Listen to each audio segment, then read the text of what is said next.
So I'm back at it today. I'm going to get this thing sealed up one way or another. I ripped off the leaking funnel attachment that goes on down there, and I've got it. I couldn't think of an awesome idea, but what I did was make two brass kind of extra little braces, and I drilled a bunch of holes in this thing, and I'm going to bolt those on around there with sealant in between so that it gives me a nice flat edge to actually put something on. So it was leaking right at this spot right there yesterday on the machine, but see, there's nothing, like, I tried to put a bead of silicone on that little edge, but that's not a great surface to have some kind of seal between, right? So is it too hot to hold? No.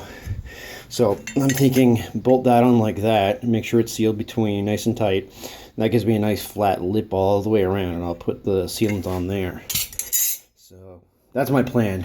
I only use brass because that's just what I had handy. I work with brass a lot, and I'm sure it doesn't really matter. It's just to make a seal. So let's see how this goes. And here's the part I came up with. I just bolted two of these brackets on the sides and put a lot of silicone on. So once this is completely dry, I'll put a nice good layer of silicone all the way around, get that bolted on again, and well, I'll let it sit overnight, and then I can test for leaks again tomorrow, and maybe this will be good. Guys, back again after I got my collection funnel there repaired.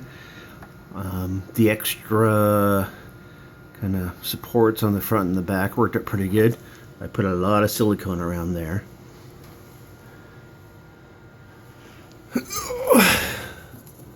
Gotta fix my return hose a little better too.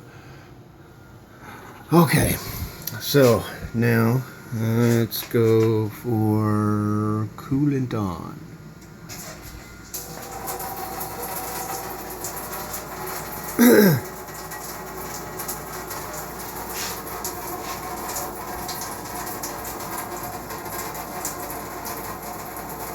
Looks good so far.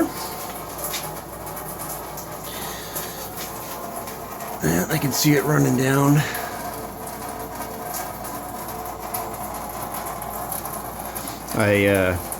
I used a tactical brick to hold the lid on my coolant tank here. I just cut some slots in the side, just kind of like it more contained that way. Seems to work out pretty good.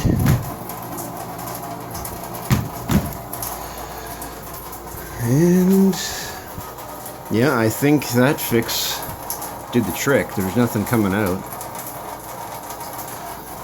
Okay, let's stop that for now. And I'll show what I did for the door fix.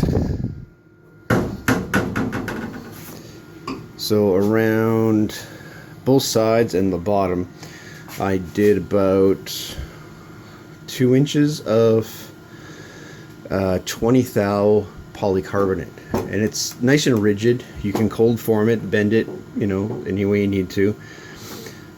So I've got it along the side of the bottom and this side, and you see it now fixes up because you could see right through there before.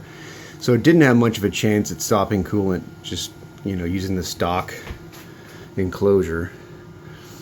So I think that, you know, that's, well, it looked like it did the trick so far. I got an idea how to test it though. So I'm going to kind of simulate some work going on. I'm going to turn on the spindle, have this going, and I've got some big sheets of paper, and I'm going to hang them in front of the closed door, and you know, paper should show pretty obviously if any spots are leaking. So I'm gonna go hang that next and then do a test. Hold on. Let's give this a try. I got all 4 sides covered in paper, and let's just peek in here. I've got the, I don't know if you can see that, I've got the coolant aimed right at the spindle. So I'm gonna turn the spindle on, and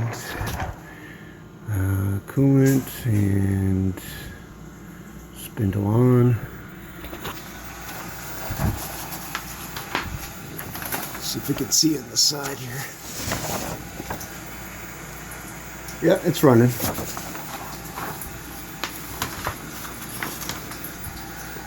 So, it's just, yeah, see I got paper on all four sides. So I'm just going to let that run and splash around for, let's say, 15 minutes.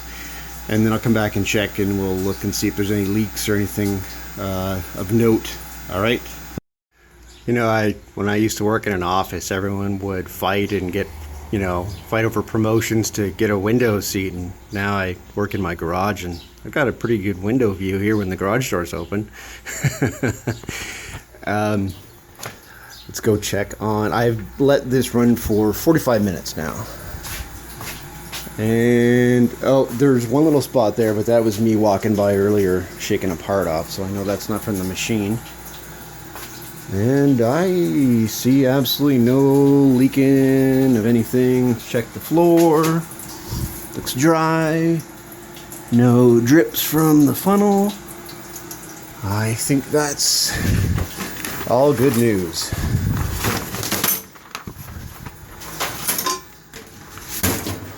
Oh yeah, still running. Let's turn her off. Stop the spindle, stop the coolant.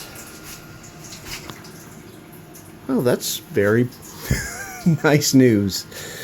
So yeah, I see a lot of splashing around the bottom here, but it looks like my little guard flap caught it all. Not too much on the sides. I guess that's to be expected. It's mostly going to be at the bottom. So I guess as long as you've got it waterproofed, you know, halfway up, probably going to solve most of the problems, but you know, it seemed like a good idea to make it all the way. Alright, well, I get to actually cut some titanium next, so I'm going to make a fixture to cut some textures in a titanium Swiss Army knife scale. So I'm going to go ahead and do that, and I guess that's all for this video. So I now have a non-leaking Tormach 440 ready to go. Thanks guys.